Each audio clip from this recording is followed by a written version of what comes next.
Et l'actualité de ce mardi, le 14 janvier, avec vous, David Valverde, alors que le froid une nouvelle fois sévit cette nuit, on se pose la question du nombre de places d'hébergement d'urgence dans la Loire. Est-ce que tous les sans domicile fixe ont de quoi se mettre à l'abri ? La vigilance grand froid doit normalement s'arrêter aujourd'hui, après 48 heures de température qui ont flirté parfois avec les moins 10 degrés.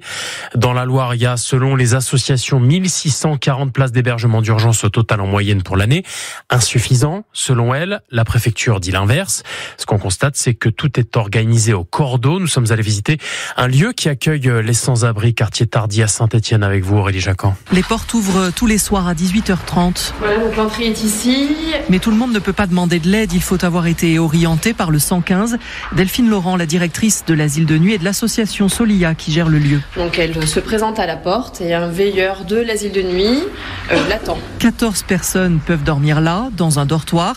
La plupart y passent en moyenne 2 nuits. Sur les 14 places, 10 places sont orientées immédiatement dans la soirée par le 115 et 4 places sont orientées un peu plus tard dans la soirée parce que l'équipe mobile de rue va identifier des besoins dans la rue. On peut accueillir jusqu'à 22h des personnes qui effectivement n'ont pas forcément appelé le 115 dans la journée et ont été identifiées par l'équipe mobile de rue. Un kit d'hygiène est donné à chacun, parfois des vêtements. Il y a cet espace-là pour manger. On poursuit la visite avec Yasmine, la directrice adjointe. On travaille avec la banque alimentaire qui nous livre 3 fois par semaine à l'asile de nuit des produits laitiers, des fruits, du pain de mie, etc. Et on complète avec des soupes. Les hommes seuls et les femmes ou les familles ne sont jamais accueillis le même soir, ça tourne. Oui, il y a toujours au moins une famille avec au moins 1, 2, voire 3 enfants, oui.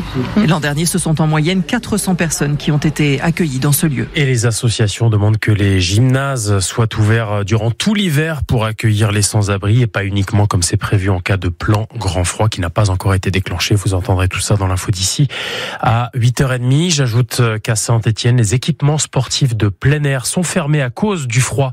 Et ce jusqu'à nouvel ordre, à l'exception du stade Geoffroy-Guichard et des différents terrains de l'Étivalière. Et hormis le froid, ce qui est également habituel au début du mois de janvier,